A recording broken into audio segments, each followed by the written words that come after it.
Welcome back to part 2 of our journey through the Swiss Alps. In the first episode we had incredible encounters with red deer, roe deer, chamois, black grouse and Alpine Ibex, while exploring some of the most spectacular mountain landscapes in Europe. In this episode we head even higher into the snowy peaks to find Alpine Ibex in their natural habitat.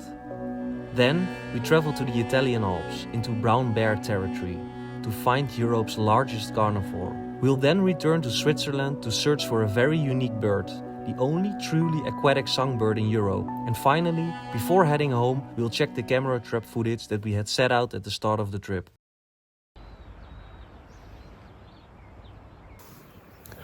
So this morning we woke up really early because it has been snowing at night. We decided to head for a village which is at higher altitude. And the moment we arrive, we see several chamois walking around here.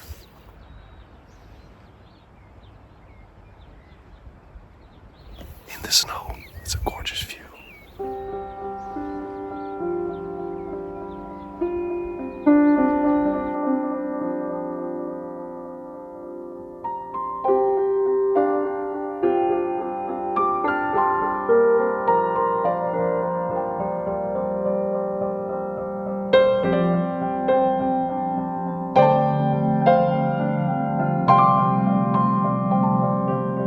Late winter in the Alps is a season of transition.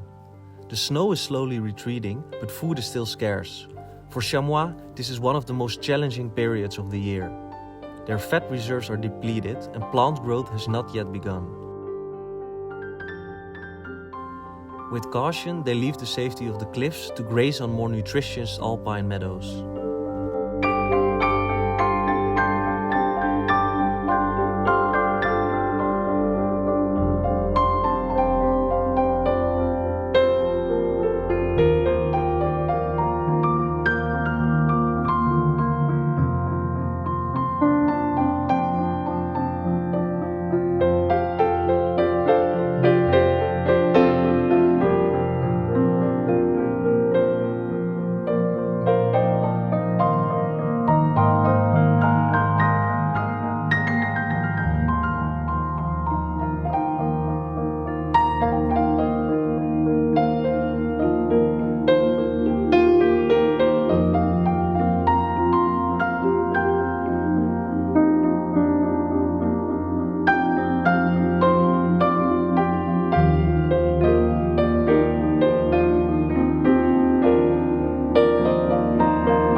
We decided to push even higher up the mountain, leaving the chamois behind on their patch of alpine grass. What we encountered in the snow over the next 2 hours turned into one of the most special and intimate wildlife experiences of my life.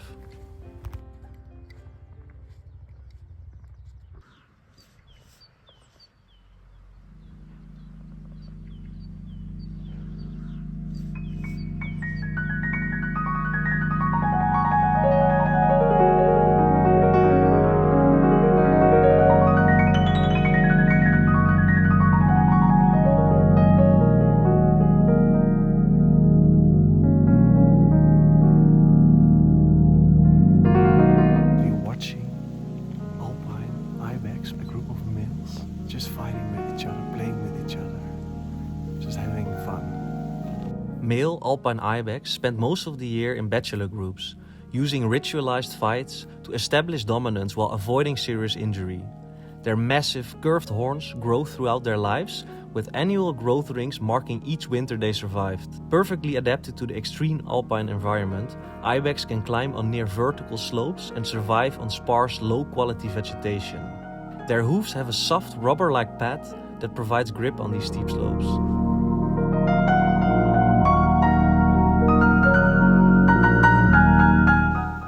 Awesome sighting. Amazing.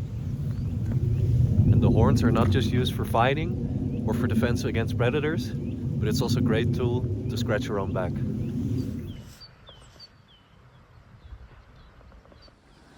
At some point the Alpine Ibex actually came very close to extinction, There was only one population left in a hunting reserve of an Italian king. And then some Swiss naturalists actually snuck in there. They stole some young ibex, took them back to Switzerland, and that's how they started the breeding program. So most of the Alpine Ibex that you'll find in the Alps today actually stem from these stolen ibex. It's also impressive, you know. This is such a remote, hostile, cold, steep area, and this is their environment. This is where they live, and in a way that's quite special. You know, it's cold, it's snowing. I'm eager, you know, to get down again, to get warm, and somehow they stay up here throughout the whole year.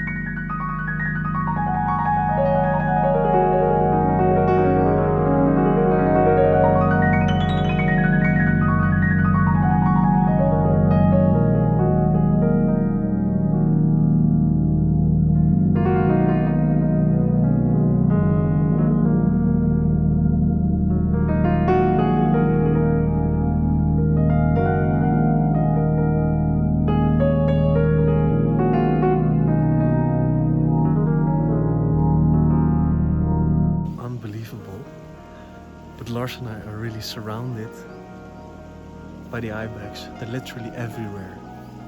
And they're not even afraid of us.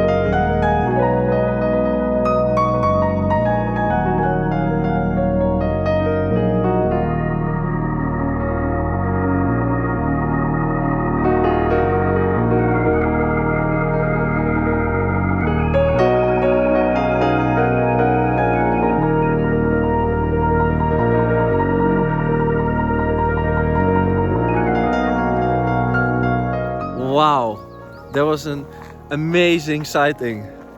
Like, we kept getting closer and closer to the ibex, and at a certain point They were getting closer and closer. yeah, to they us. were getting Yeah. close to us. We didn't even had to intervene or interfere in their personal space. They just came up to us. It was amazing.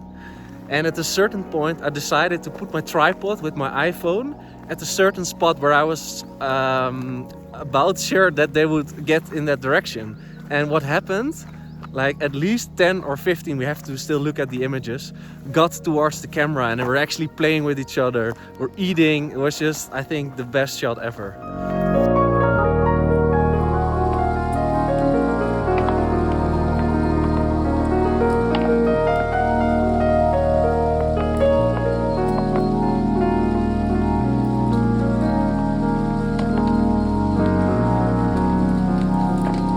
That was great. amazing, It was man. great. It was a great sighting. You've been close before to ibex, right? But this was an incredible sighting in the snow. Yeah, like I've never seen them in the snow before, so I'm super stoked to to have some footage of them with the snowfall in the background. It was so cinematic. Amazing. Wow, what a sighting! Alpine Ibex.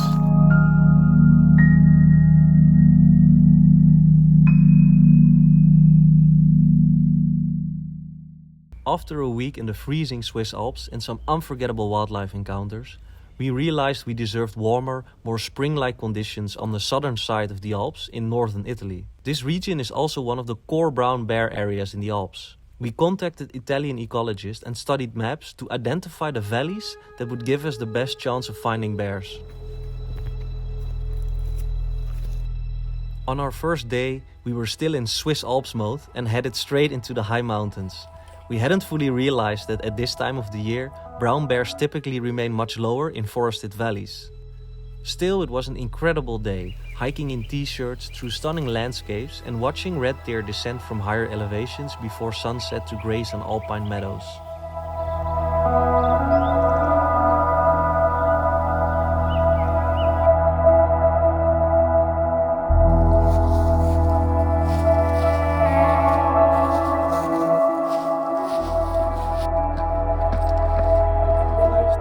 On the second day, we stayed in the valley and entered the forest.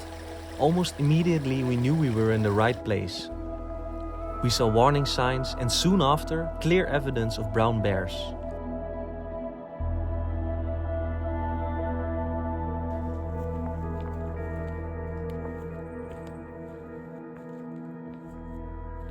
Tracks, fresh cats, and right next to it is and even a spot where a bear dug out a spot to sleep.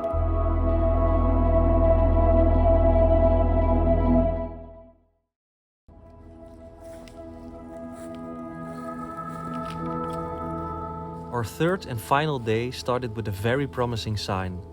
Next to a small forest pool, we found a very fresh brown bear footprint, likely left just a few hours earlier when the bear came to drink. But as the day went on, we kept hiking, as if something was pulling us deeper into the valley.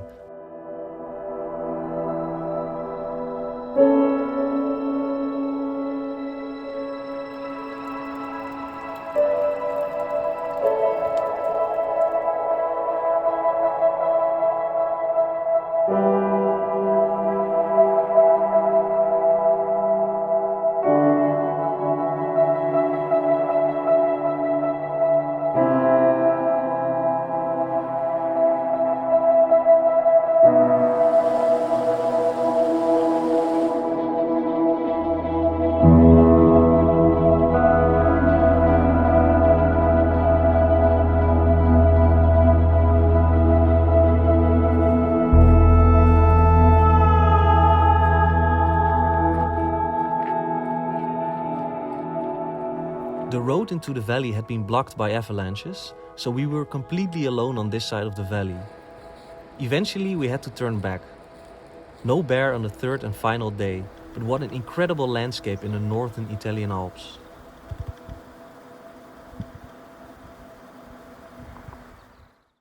Back in Switzerland, Lars had one more surprise for me, a species he had previously seen along a river near our place in Zernes. So we headed there to see if we could find it together.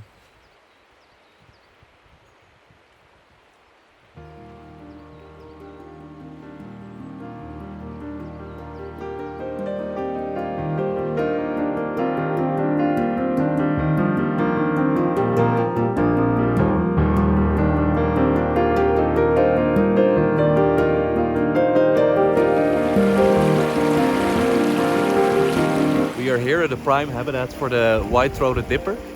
It's the only aquatic songbird of Europe, and they really prefer this fast-flowing clear water, so I'm sure that we're going to find some.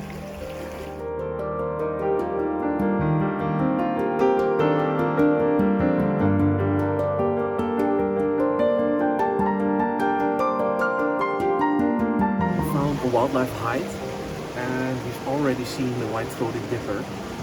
So we're just gonna stay put and stay low and make some awesome shots.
So on the footage that we shot, you could clearly see that most of the times the beak was full of insects.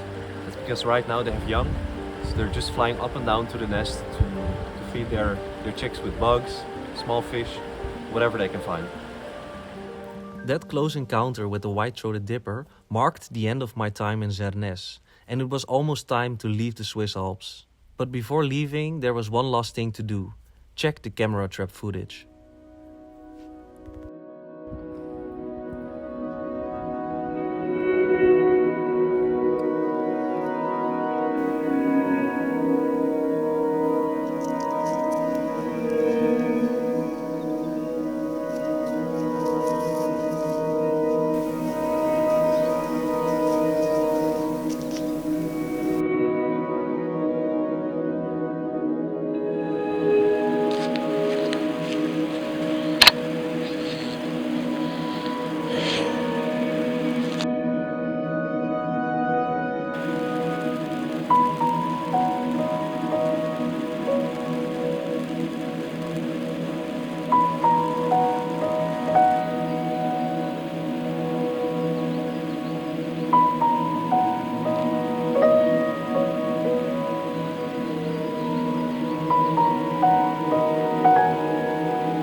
Didn't record the links I had hoped for, but the past 1.5 weeks in the Swiss Alps have been unforgettable.